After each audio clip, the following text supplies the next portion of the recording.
Coucou, salut tout le monde, c'est Anirène. J'espère que vous allez tous bien par la grâce de notre Seigneur Jésus-Christ.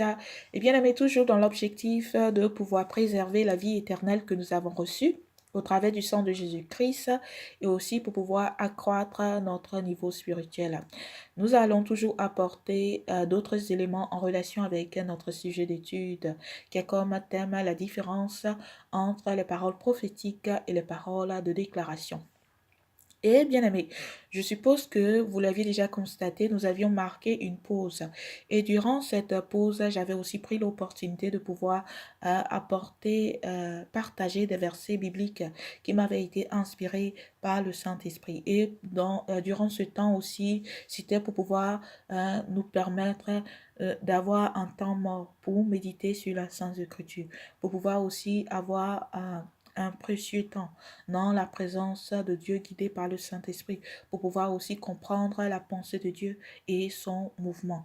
Et bien aimé, la Bible nous dit que Dieu parle tantôt d'une manière, tantôt d'une autre. Même malheureusement, l'homme simple, l'homme qui est considéré comme charnel, l'homme qui malheureusement n'est pas revêtu du don du Saint-Esprit, l'homme qui peut être considéré comme distrait, n'a pas cette habilité de pouvoir saisir, on va dire, la pensée de Dieu, n'a pas cette habilité de pouvoir comprendre le langage de Dieu. Et nous sommes capables de voir cela lorsque nous allons dans le livre de Job, au chapitre 33 du verset 14. La Bible nous dit, Dieu parle cependant tantôt d'une manière, tantôt d'une autre, et l'on y prend garde. Et lorsque nous allons aussi dans le livre de Proverbes, au chapitre 22 du verset 3, il est écrit, l'homme prudent voit le mal et se cache, mais les simples avancent et sont punis. Et en fonction de ces versets, bien-aimés, nous sommes capables de comprendre que lorsque Dieu est sur le point de faire quelque chose, on va dire dans le futur, lorsque Dieu est sur le point de pouvoir établir son plan, ce qu'il essaie de faire, c'est d'attirer l'attention de son Église. Ce qu'il essaie de faire, c'est d'attirer l'attention de ses fils et de ses filles. Et ce verset nous montre que notre Dieu utilise un langage spirituel parce que notre Dieu est un être spirituel. Et de ce fait, pour que nous puissions être capables de pouvoir saisir le langage de notre Dieu, la pensée de notre Dieu, nous devons être des personnes qui quittons, on va dire, le stage charnel, des personnes qui essayons de pouvoir revêtir l'homme spirituel.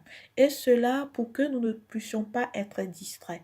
Cela pour que nous ne puissions pas être, on va dire, surpris par les événements, pour que nous ne puissions pas être les victimes de notre environnement, de notre situation. Notre Dieu nous avertit, notre Dieu nous parle, notre Dieu va vouloir échanger avec nous.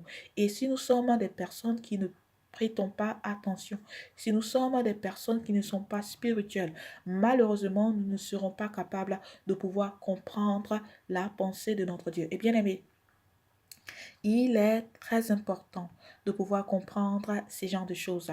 Et précédemment, nous avions vu le verset 8, pardon, le verset qui était tiré dans le livre de 2 Corinthiens au chapitre 8, le verset 9, qui nous disait, car vous connaissez la grâce de notre Seigneur Jésus-Christ, qui pour vous s'est fait pauvre, de riche qu'il était, afin que par sa pauvreté, vous fussiez enrichis. Eh bien, amis, nous avions tenté précédemment de pouvoir analyser ce verset et nous avions dit que malheureusement, lorsque nous sommes poussés par la sagesse charnelle.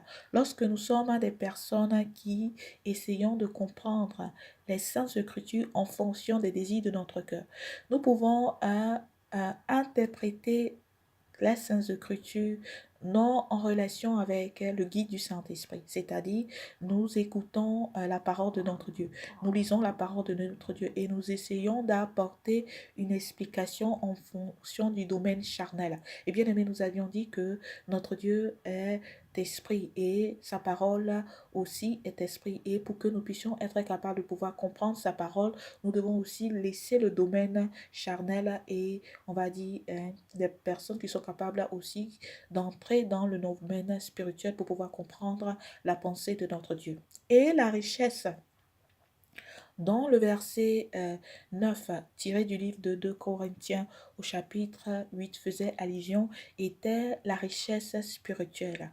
Et Jésus-Christ s'est manifesté pour que nous puissions être capables de recevoir des choses excellentes. Des personnes qui sont maintenant considérées comme des fils et des filles de Dieu. Des personnes qui ont accès au royaume des cieux. Des personnes aussi, au travers du sang de Jésus-Christ, ont été capables aussi de recevoir différents dons, hein, par le biais du Saint-Esprit. Et tout cela fait partie, hein, des richesses que Dieu a voulu nous apporter en tant que des personnes qui sont considérées comme les élus. Et de ce fait, bien aimé, il est très important, hein, de faire la différence lorsque nous essayons de comprendre, on va dire, l'évangile de Jésus-Christ, d'être capable aussi de comprendre que la richesse que nous a apporté Jésus-Christ au travers de son sang, c'est la richesse spirituelle. Et cela est très important. Et nous avions aussi vu le cas de Salomon, le roi Salomon qui était considéré durant son temps comme un roi qui était vraiment riche. Et la richesse que Salomon avait reçue lui était venu, on va dire, de Dieu. C'était Dieu qui avait permis à ce que Salomon puisse recevoir la richesse terrestre. Salomon qui avait reçu la sagesse spirituelle. Et bien aimé, nous avions dit que c'est Dieu lui-même qui décidait d'enrichir qui il veut. Et cela n'était pas en relation avec la volonté de l'être humain. Nous ne pouvons pas forcer Dieu de faire ce que nous voulons. C'est plutôt nous qui devons nous soumettre à la pensée de notre Dieu. Et l'objectif de l'évangile, c'est de pouvoir nous permettre aussi de pouvoir, on va dire, recevoir la richesse spirituelle. Et notre Dieu nous demande d'être des personnes qui recherchons le royaume des cieux. Et lorsque nous recherchons le royaume des cieux, c'est comme cela que notre Dieu, en fonction de son plan et de ses desseins, va nous permettre aussi d'être établis à un lieu sûr. Le lieu qui va nous permettre d'être des personnes aussi qui jouissent des choses que Dieu a déjà positionnées pour notre existence. Et bien aimé, il est très important de pouvoir comprendre ces genres de choses. Et aujourd'hui, toujours dans l'objectif de pouvoir accroître notre niveau spirituel, nous allons analyser un autre verset. Et ce verset est tiré du livre de Matthieu au chapitre 7, le verset premier. Ce verset nous dit, ne jugez point enfin que vous ne soyez point jugés. Eh bien aimé, quelquefois, lorsque nous lisons ce verset et que nous n'essayons pas de laisser le Saint-Esprit pouvoir nous révéler la pensée de Dieu au travers de ce verset. Nous pouvons interpréter ce verset en fonction, on va dire, de la mentalité charnelle, en relation avec la sagesse de l'être humain, en relation avec nos propres bases. Et malheureusement, lorsque nous faisons cela, nous demeurons toujours dans le tâtonnement spirituel. Lorsque nous faisons cela, nous sommes des personnes qui émettons, on va dire aussi, un jugement en relation avec les versets de notre Dieu et notre jugement, notre interprétation des Saintes Écritures ne sont pas focalisés, on va dire, sur la vérité de Dieu, n'est pas en relation avec la droiture de notre Dieu, n'est pas en relation avec le guide du Saint-Esprit. Et c'est pour cela, bien aimé, que nous ne devons pas lire la Bible juste pour la lire, mais nous devons essayer de lire la Bible pour pouvoir aussi la comprendre du point de vue, on va dire, spirituel. Et bien aimé, la Bible nous dit, ne jugez point, afin que vous ne soyez point jugés. Lorsque nous allons dans le livre de Matthieu au chapitre 7, et c'est le premier verset.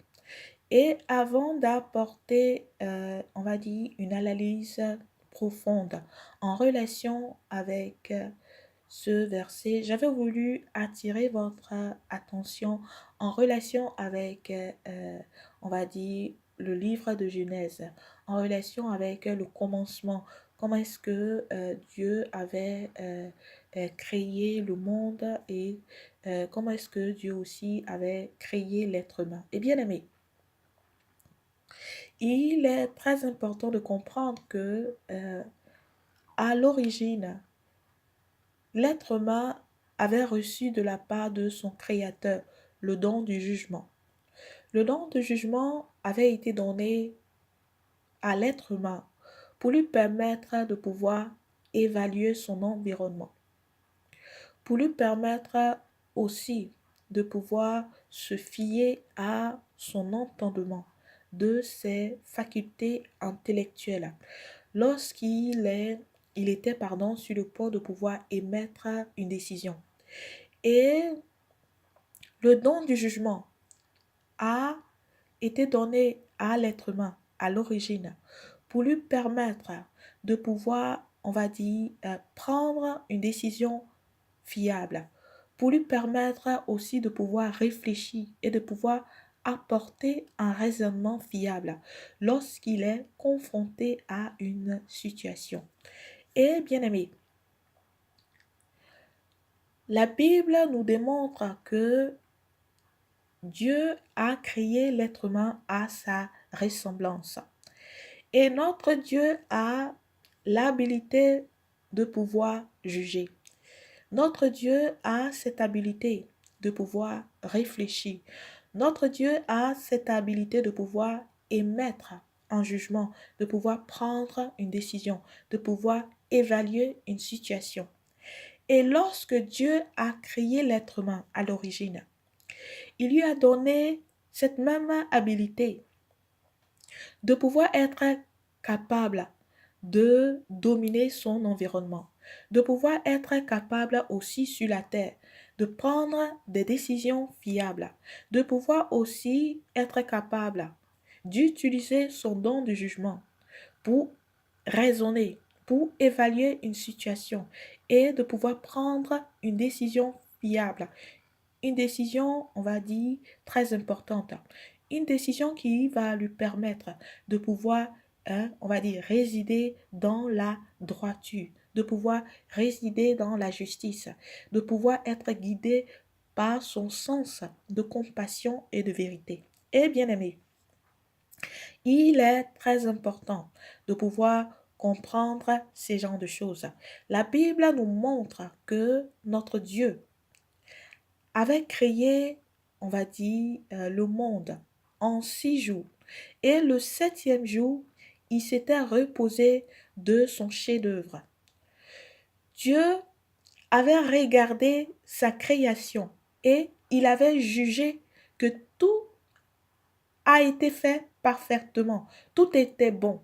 Dieu avait jugé, Dieu avait évalué que son œuvre était bon. Et de ce fait, la Bible nous montre que le septième jour, lorsque nous allons dans le livre de Genèse, au chapitre 1er, à partir du verset 9 jusqu'au verset 10, que Dieu s'était reposé de ses œuvres. La Bible nous dit, Dieu dit que les eaux qui sont au-dessus du ciel se rassemblent en un seul lieu et que le sec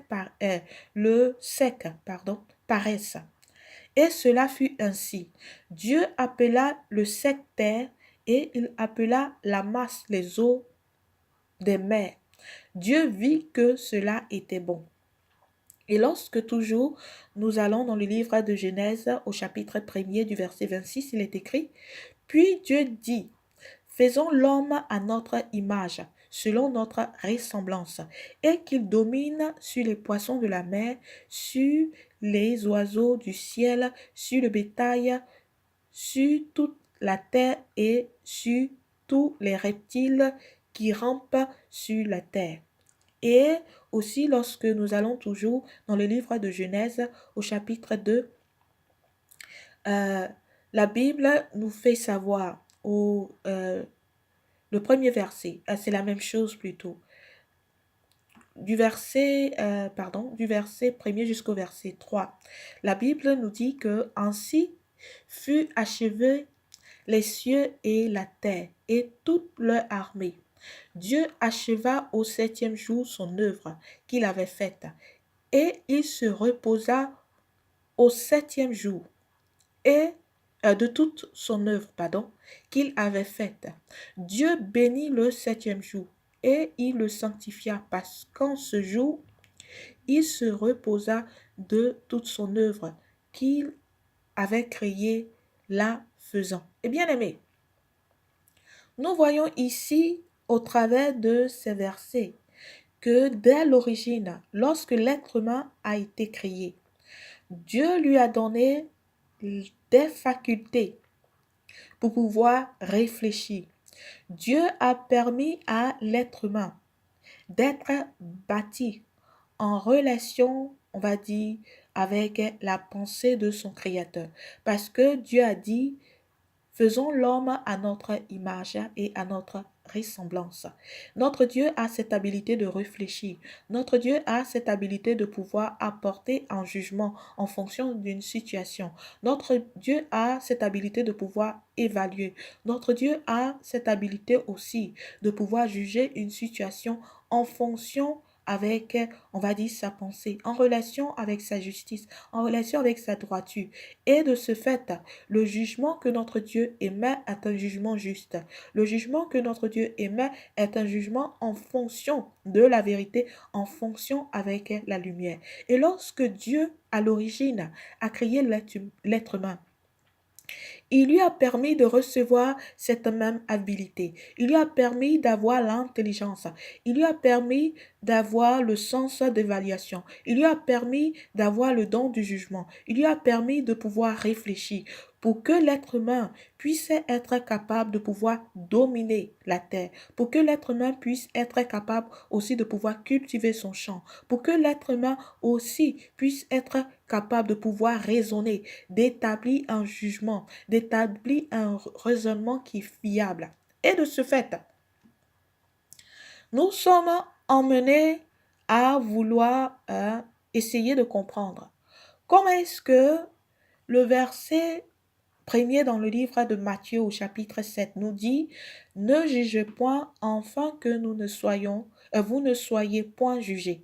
Comment est-ce que ce verset peut être interprété lorsque ce Dieu qui nous a créés, il nous a créés à sa ressemblance. Il nous a permis d'avoir le sens du jugement.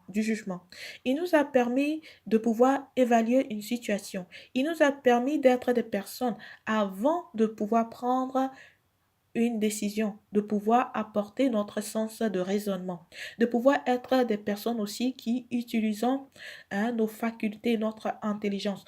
Comment est-ce que ce Dieu peut revenir et nous dire de ne pas appliquer, on va dire, ce qu'il a déjà mis au travers de nous? Et ici, bien aimé, c'est là que nous devons faire attention. C'est pour cela que nous ne devons pas interpréter la Sainte Écriture en fonction, on va dire, de la sagesse humaine, en relation avec ce que nous pensons que c'est ce que Dieu a dit. Et bien aimé, il est très important de pouvoir comprendre que notre Dieu nous demande d'utiliser notre sens de jugement. Notre Dieu nous demande d'être des personnes qui utilisons notre sens de raisonnement. Notre Dieu nous demande d'être des personnes qui sont capables de pouvoir réfléchir. L'intelligence nous a été donnée. Ce n'est pas pour que nous puissions jeter cela dans la poubelle. Notre Dieu nous donne tout cela pour que nous puissions être des personnes qui évaluons notre situation, évaluons notre environnement et en fonction de notre sens de jugement, en relation avec notre raisonnement, nous sommes capables de pouvoir prendre une décision fiable, c'est-à-dire nous avons jugé, nous avons évalué, nous avons essayé de pouvoir comprendre la situation et en fonction avec tout cela, nous sommes capables maintenant d'émettre une décision. Bien aimé, lorsque nous sommes dans la voiture et que nous sommes en train de conduire notre voiture, lorsque nous arrivons à un feu tricolore, lorsque par exemple nous sommes à un feu, on va dire un feu rouge, qui nous indique que nous devons nous arrêter. Pourquoi? Parce que c'est le moment pour les piétons de pouvoir passer. Nous nous arrêtons parce que nous avons apporté notre sens de jugement. Nous avons compris, nous savons que nous ne devons pas continuer à conduire lorsque le feu est rouge parce que c'est le moment pour les personnes de pouvoir traverser la route. Et si nous conduisons, nous pouvons avoir un accident. Et bien aimé, comment est-ce que nous avons été capables de pouvoir comprendre cela? Parce que nous avons utilisé notre cerveau. Nous avons utilisé notre sens intellectuel. Nous avons réfléchi. Nous avons apporté un raisonnement. Nous avons jugé la situation. Et en fonction de notre environnement, en relation avec la situation, nous sommes arrivés à une conclusion. C'est-à-dire, nous avons jugé la situation et nous avons émis une décision. Et la décision que nous avons émise, c'est la conclusion. C'est-à-dire, nous avons dit que si, par exemple, le feu est rouge et nous continuons à conduire, malheureusement, nous allons avoir un accident. Et de ce fait, nous nous arrêtons. Et bien aimé, dans le monde physique, nous utilisons notre sens de jugement. Dans le monde, lorsque, par exemple, hein, nous voulons inscrire nos enfants à l'école, ce que nous faisons, premièrement, nous faisons des recherches sur les établissements pour essayer de comprendre si c'est un établissement qui a toutes les ressources qui va permettre à nos enfants de pouvoir recevoir une bonne éducation. Et si, par exemple, nous avons trois écoles que nous voulons essayer d'évaluer, de voir quelle est l'école qui est plus fiable.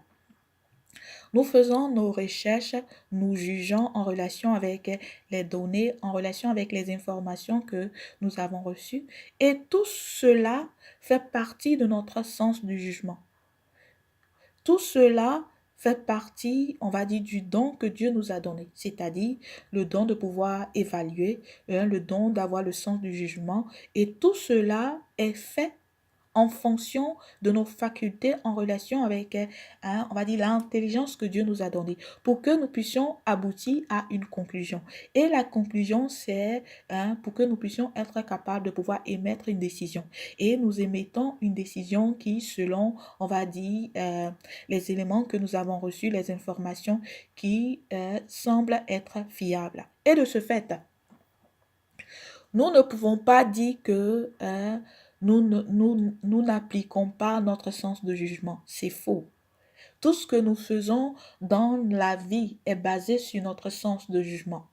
Nous jugeons de nous lever le matin, soit de prier ou soit de faire ce dont nous devons faire. C'est le jugement, c'est ce que nous avons établi et cela nous a permis à arriver, aboutir à une conclusion. Et cette conclusion, c'est la décision que nous prenons. Et bien aimé, pour nous permettre ici de comprendre que nous avons en nous de manière innée et cela nous a été donné par notre Dieu, le sens de jugement, le sens d'évaluation, cette habilité de pouvoir réfléchir, cette habilité de pouvoir utiliser nos facultés, l'intelligence pour être capable d'apporter un jugement fiable, un raisonnement pour prendre une décision. Et cela est très important, bien aimé.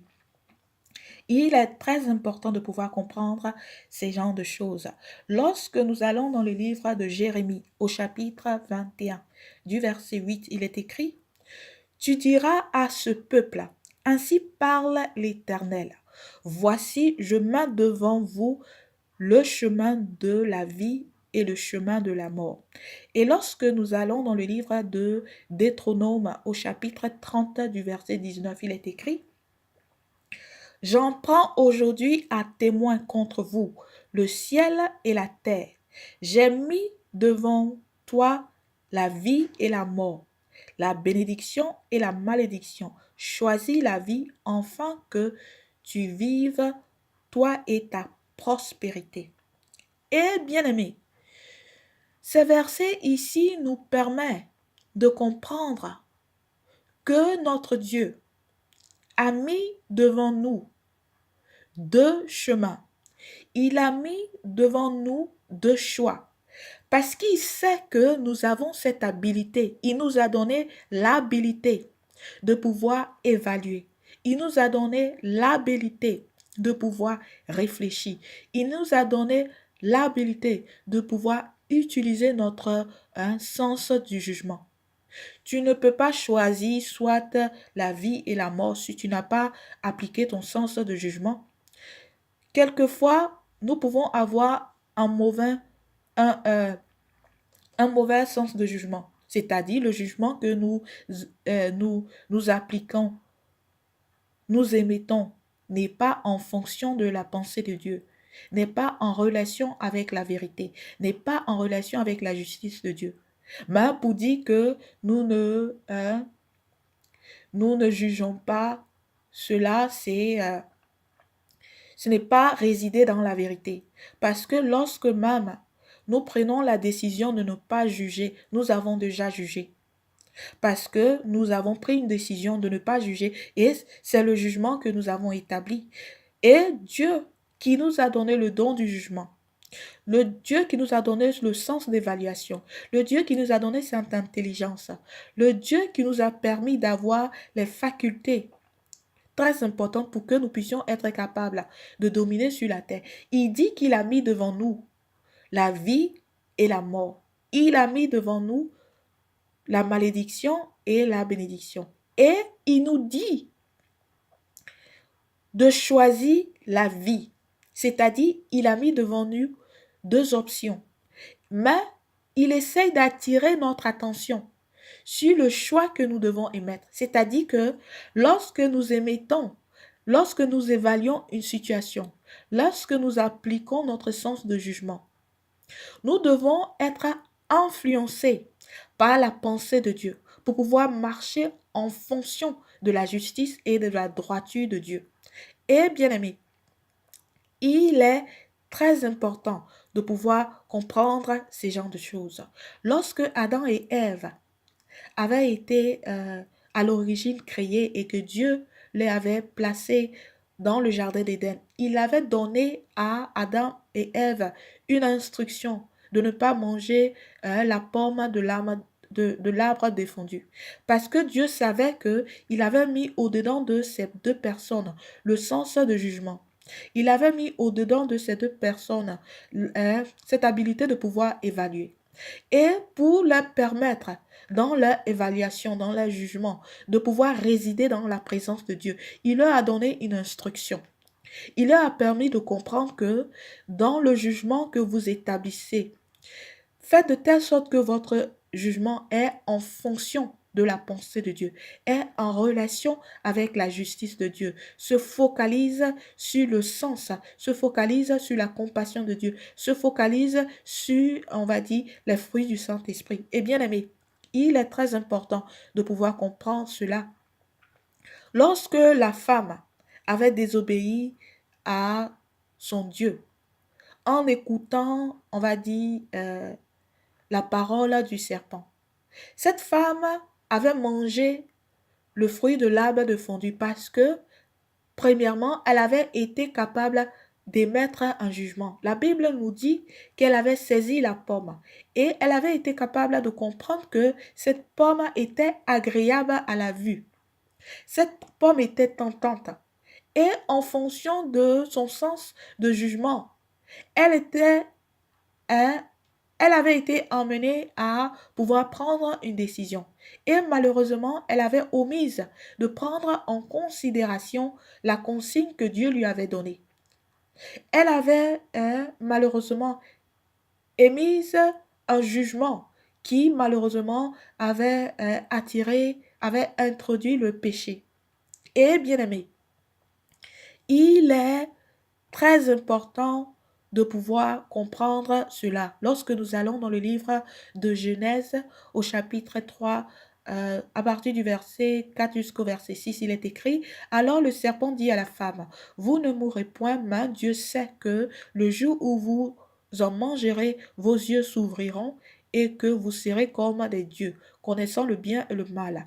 Et la femme vit que l'arbre était bon à manger et agréable à la vue, et qu'il était précieux pour ouvrir l'intelligence. Elle prit de son fruit et en mangea, et elle en donna aussi à son mari qui était auprès d'elle, et il en mangea. Et bien aimé, la femme ici avait utilisé son sens de jugement qui lui avait été donné par Dieu. Mais malheureusement, elle avait omise d'appliquer l'instruction que Dieu lui avait donnée. Elle avait pensé que, en écoutant le serpent, en mangeant la pomme, elle allait être capable de recevoir, on va dire, le même statut que Dieu. Elle avait été attirée par l'éclat de la pomme. Le jugement que la femme avait établi n'était pas en fonction de la justice de Dieu, n'était pas en relation avec la pensée de Dieu, n'était pas en relation avec la justice de Dieu. Cela pour nous permettre de comprendre ici que l'être humain émet un jugement. Si nous disons que nous n'émettons pas de jugement dans notre vie, nous nous mentons en nous-mêmes. Maintenant, ce que nous devons comprendre, c'est quel type de jugement est-ce que nous émettons. Et bien aimé, cela pour nous permettre ici de comprendre le verset premier qui est tiré dans le livre de Matthieu au chapitre 7. Ce verset qui nous dit « Ne jugez point, afin que vous ne soyez point jugés ». Et bien aimé, ce verset ici est une exhortation pour nous permettre ici de pouvoir, lorsque nous jugeons, parce que notre Dieu déjà nous a permis, il nous a donné cette habilité de pouvoir juger, de pouvoir évaluer, de pouvoir être capable aussi d'apporter notre sens de raisonnement, de pouvoir réfléchir, de pouvoir être des personnes aussi qui sont capables, lorsque nous voyons une situation. C'est comme si l'intelligence, c'est inné, c'est comme ça nous sommes nés. Lorsque nous sommes face à une situation, ce que nous essayons de faire, c'est de pouvoir comprendre la situation. Nous essayons de pouvoir analyser la situation. Nous essayons de pouvoir évaluer la situation. Nous appliquons notre sens de jugement. Et après tout cela, c'est ainsi que nous arrivons à une conclusion. Et cette conclusion, c'est la décision que nous émettons. Et bien aimé, il est très important de pouvoir comprendre cela. Et lorsque le verset premier nous dit « Ne jugez point, afin que vous ne soyez point jugés », ce verset essaye d'attirer notre attention pour nous permettre ici de comprendre que lorsque nous jugeons ou lorsque nous évaluons une situation, nous devons faire en telle sorte que notre jugement, l'évaluation que nous émettons, se focalise sur sur le domaine spirituel, est en relation avec la justice de Dieu, est en relation avec la vérité de Dieu, est en relation avec le sens de compassion, pour ne pas que nous puissions être des personnes qui soyons la victime du diable, comme ça avait été le cas avec Ève. Ève avait utilisé son sens de jugement, mais malheureusement, au lieu de se soumettre à la parole de son Dieu, Ève avait plutôt écouté, on va dire, une voix étrangère. Elle avait écouté, elle avait été séduite par la voix du serpent et elle avait laissé son sens du jugement être influencé par quelque chose qui était négatif. Et de ce fait, le jugement qu'elle avait apporté était par conséquent négatif. Et Dieu essaie d'attirer notre attention lorsque ce verset nous dit « Ne jugez point, afin que vous ne soyez point jugés ». Notre Dieu nous dit de faire attention lorsque nous émettons un jugement. Parce que le jugement que nous émettons, ce même jugement, c'est ce jugement qui va nous juger. Nous sommes des personnes qui seront emmenées à apporter des jugements. Mais nous ne devons pas nous en tenir au jugement qui est en relation avec l'apparence, le jugement qui se focalise sur la sagesse charnelle, le jugement qui est en fonction de nos sens. Nous devons plutôt être des personnes qui sont capables de juger en relation avec notre habilité spirituelle. Parce que lorsque nous émettons un jugement, nous devons comprendre aussi que nous serons jugés. Nous devons aussi comprendre que le même jugement que nous appliquons sur notre prochain, le même jugement que nous appliquons sur un environnement, le même jugement que nous appliquons pour pouvoir évaluer une situation, c'est ce même jugement que Dieu va prendre pour pouvoir aussi nous évaluer. C'est ce même jugement que Dieu va prendre pour pouvoir aussi, on va dire, essayer de savoir où est-ce que nous allons être. Et de ce fait, le jugement que nous devons apporter doit être un jugement qui se focalise sur la vérité, doit être un jugement qui se focalise sur la justice, doit être un jugement qui se focalise sur le fait que nous sommes quittés du domaine charnel et nous sommes arrivés sur le domaine spirituel. Et de ce fait, nous sommes des personnes qui opérons, on opère dans le domaine spirituel pour pouvoir apporter un jugement qui ne va pas nous juger nous-mêmes, pour pouvoir apporter un jugement qui est droit, pour pouvoir apporter un jugement qui est en fonction de la pensée de notre Dieu. Parce que lorsque nous continuons toujours avec le verset qui est tiré du livre de Matthieu au chapitre 7, le verset premier. Si nous continuons à lire les autres parties qui sont attachées à ce verset, nous avons une explication plus claire en relation avec pourquoi est-ce que ce verset nous dit « Ne jugez point afin que vous ne soyez point jugés ». Lorsque nous allons à partir du verset 1er jusqu'au verset 3, ce verset nous dit « Ne jugez point afin que vous ne soyez point jugés, car on vous jugera du jugement dont vous jugez, et l'on vous mesurera avec la mesure dont vous mesurez. Pourquoi vois-tu la paille qui est dans l'œil de ton frère et tu n'aperçois-tu pas la poutre qui est dans ton œil? » Et bien aimé, ce verset ici, ou ces versets, essayent d'attirer notre attention sur le fait que nous sommes emmenés à pouvoir évaluer une situation. Nous sommes emmenés à pouvoir utiliser notre sens de raisonnement. Nous serons emmenés à pouvoir juger. Et nous devons faire très attention que notre jugement n'est pas en relation avec les désirs charnels. Notre jugement ne se focalise pas sur la manifestation de la convoitise. Notre jugement n'est pas en relation avec le sens de notre jalousie. Notre jugement n'est pas en relation avec la manifestation, on va dire, des œuvres des ténèbres. Notre jugement n'est pas en relation avec le fait que nous essayons de pouvoir mettre une couverture sur la vérité de Dieu et de pouvoir apporter notre propre opinion. Lorsque nous faisons cela, bien-aimés, nous jugeons, nous émettons un jugement qui n'est pas en relation avec la pensée de Dieu. Lorsque nous faisons cela, le jugement que nous apportons est un jugement qui va nous juger. Parce que la Bible nous montrait que de la manière que nous mesurons, c'est de cette même manière que nous allons être mesurés. Et de ce fait, nous devons faire très attention. Nous sommes des personnes qui avons reçu cette habilité, ce don de jugement, cette habilité de pouvoir évaluer, cette habilité aussi de pouvoir comprendre une situation.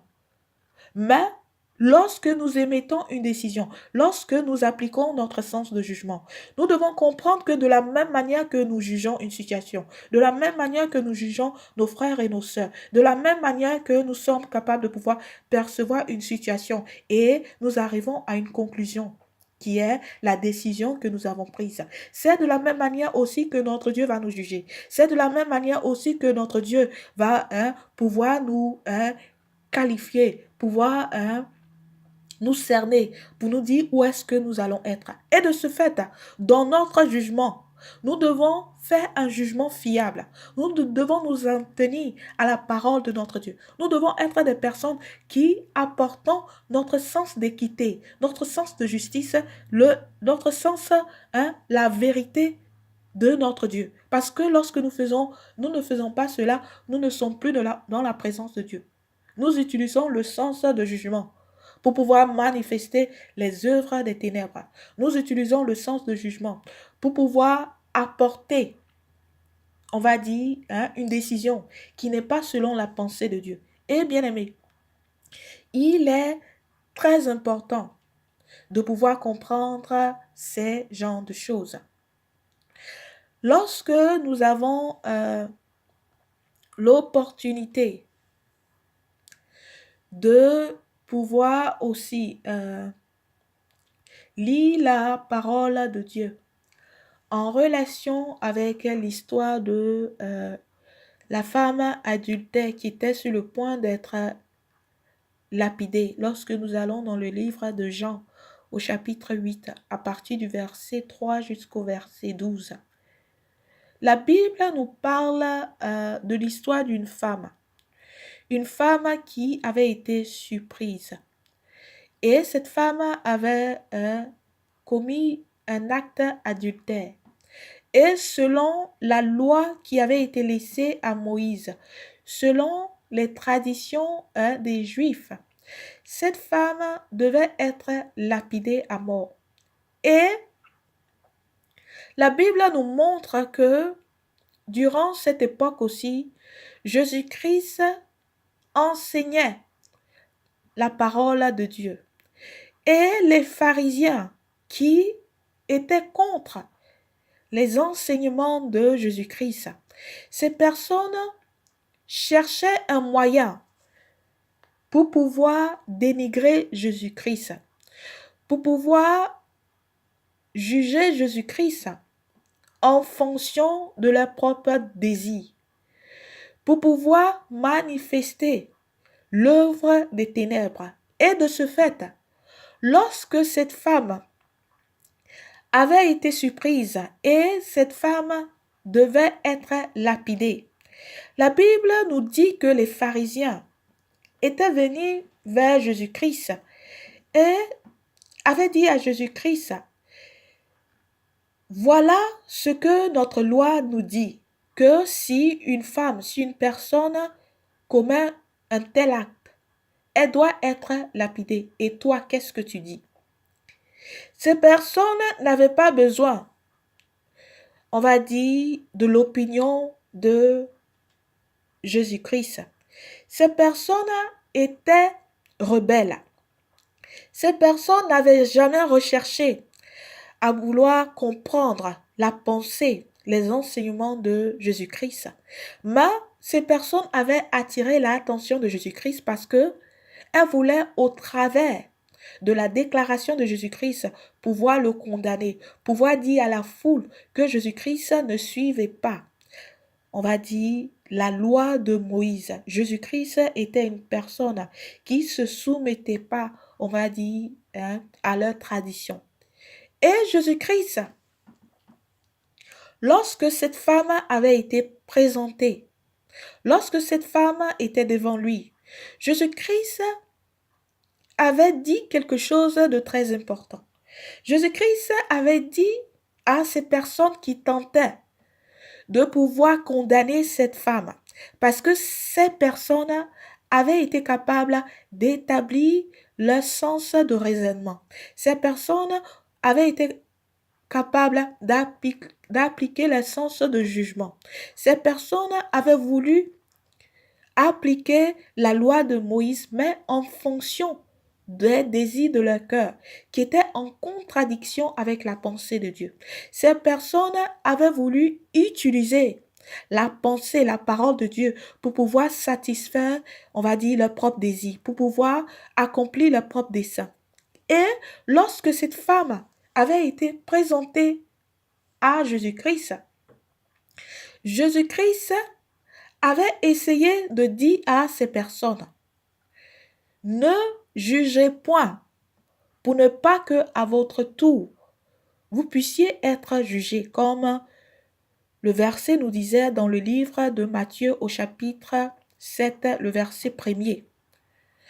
Jésus-Christ voulait attirer l'attention de la foule ainsi que des pharisiens pour leur dire que certes, la loi de Moïse dit que si une personne est surprise en commettant un acte adultère, cette personne doit être lapidée. Mais vous-même qui voulez appliquer cette loi, vous-même, vous commettez des actes qui sont pires que l'acte de cette femme. Vous-même, vous n'êtes pas saint.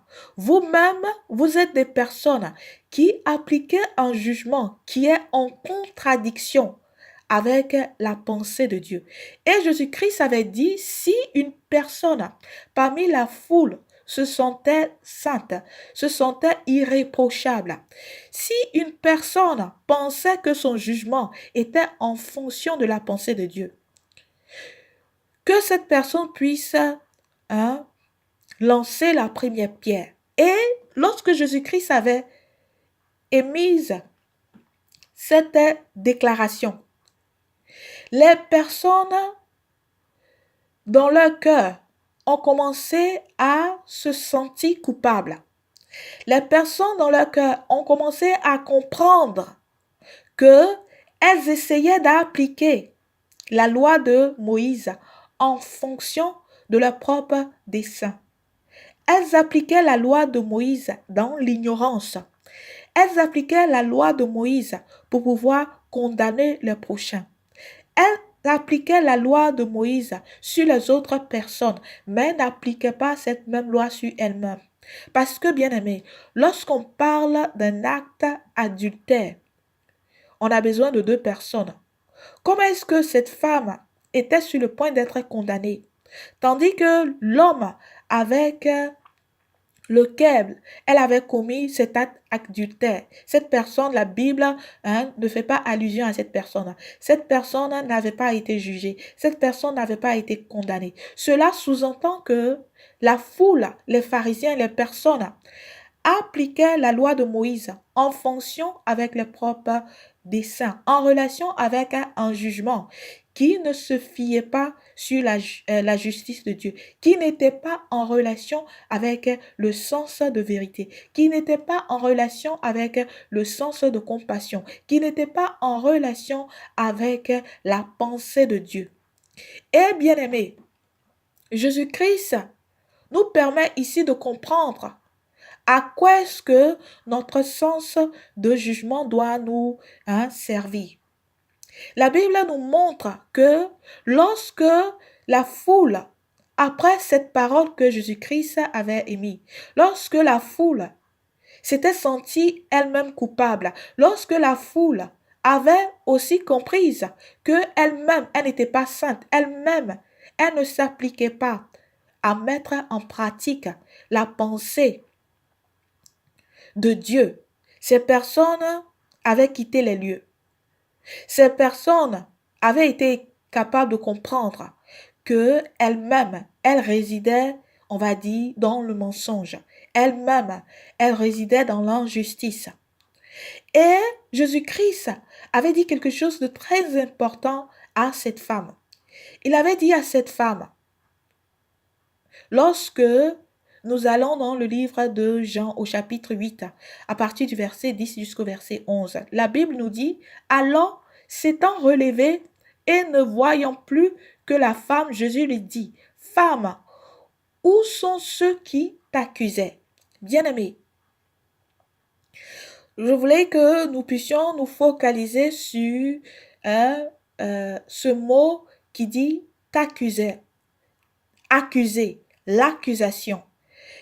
Et aussi, personne ne t'a-t-il condamné? La condamnation. Si nous pouvons aussi nous focaliser sur la condamnation.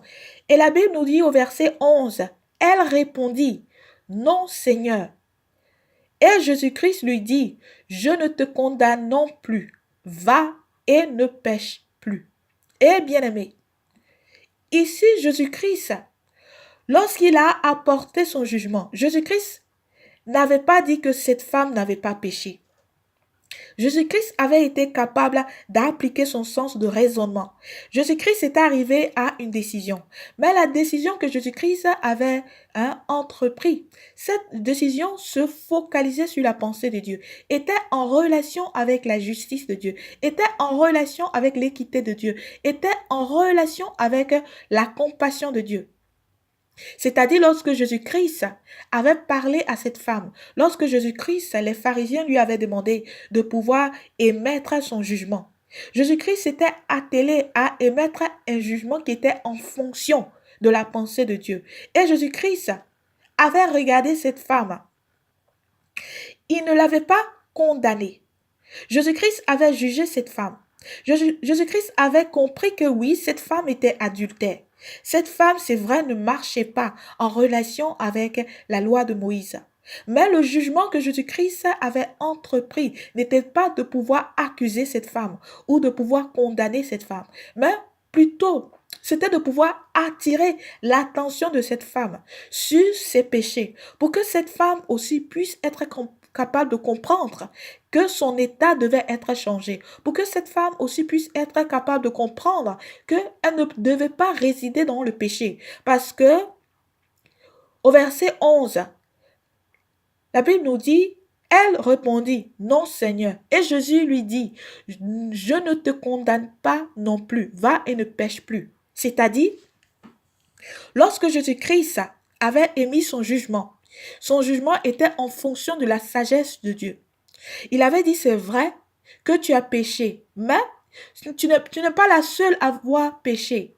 Que les personnes qui étaient sur le point de pouvoir te condamner, les personnes qui t'accusaient, ces personnes aussi vivaient sous l'ombre des ténèbres. Et de ce fait, ce que je te demande de faire, pour ne pas que tu puisses être condamné, pour ne pas que tu puisses résider sous le joug du péché, je te propose de pouvoir changer, on va dire, ta mentalité. Je te propose de pouvoir rechercher, on va dire, le chemin de la repentance. Je te propose, pendant que tu as encore du temps, de pouvoir vérifier ta vie. Et Jésus-Christ lui avait dit, pars et ne pêche plus. Lorsque nous allons dans le livre de Jean, au chapitre 7, du verset 24, il est écrit, ne jugez pas selon l'apparence, mais jugez selon la justice. Et bien aimé, c'est pour cela que nous devons lire la Bible pour pouvoir la comprendre. On ne lit pas une écriture de la Bible et on dit que voilà ce que la Bible entière dit. Nous devons lire la Bible en fonction de leur contexte et essayer de comprendre l'intention des Écritures que nous lisons. Nous avions vu précédemment dans le livre de Matthieu au chapitre 7 du verset 1er que la Bible nous disait de ne point juger, parce que si nous jugeons, nous allons être jugés. Et ici, le verset dans le livre de Jean au chapitre 7, le verset 24 nous dit, ne jugez pas selon l'apparence, mais jugez selon la justice. Notre Dieu n'est pas un Dieu de confusion. Il ne peut pas nous dire, ne jugez pas, et après il nous dit jugez. C'est pour cela que nous devons être guidés par le Saint-Esprit. Et j'avais dit précédemment que notre Dieu ne peut pas nous donner cette habilité de pouvoir utiliser notre sens d'évaluation, notre sens de jugement, de pouvoir être des personnes aussi qui sont capables de réfléchir et en même temps nous dire de ne pas utiliser cette habilité qu'il nous a donnée. Et maintenant, lorsque nous allons dans le livre de Jean au chapitre 7 du verset 24, nous sommes maintenant capables de comprendre qu'est-ce que le verset qui était tiré dans le livre de Matthieu au chapitre 7 du verset 1er essayait d'attirer notre attention sur. Ce verset nous dit que ne jugez pas selon l'apparence, mais jugez selon la justice. Cela sous-entend que lorsque nous émettons un jugement, et nous devons émettre un jugement, nous sommes, c'est comme ça, c'est inné.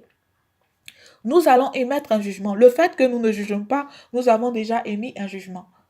Lorsque les gens veulent passer une loi, ceux qui s'abstiennent de juger, de mettre, on va dire, de participer au vote de la loi, ces personnes déjà, en s'abstenant, ils ont déjà jugé. Parce que lorsque les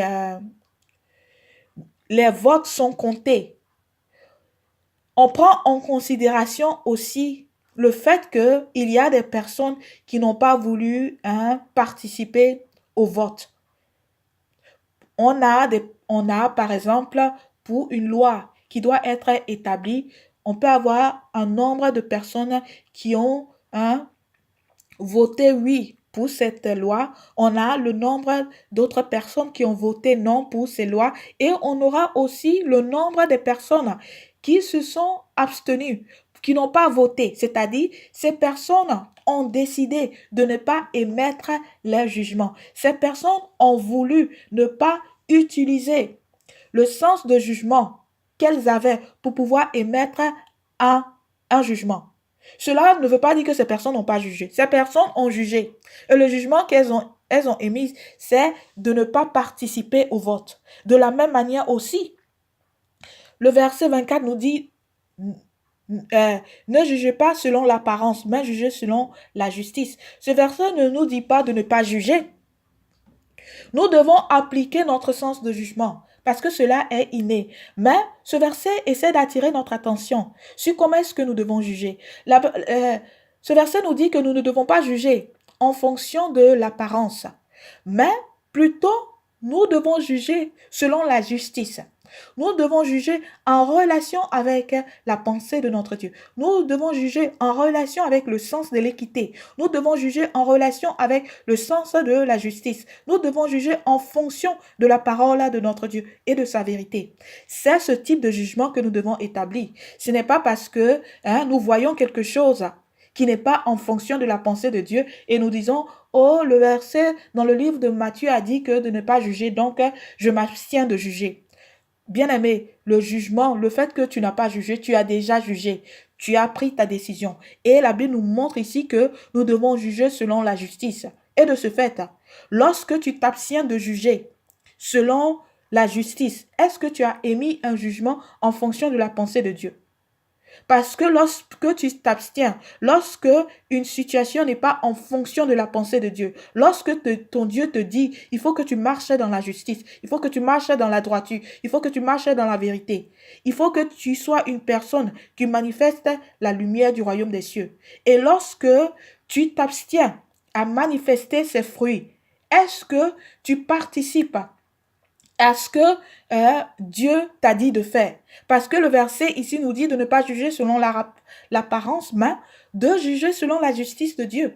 Lorsque nous allons aussi dans le livre de Lévitique, Lévitique 19, le verset 15, il est écrit, « Tu ne commettras point d'iniquité dans tes jugements.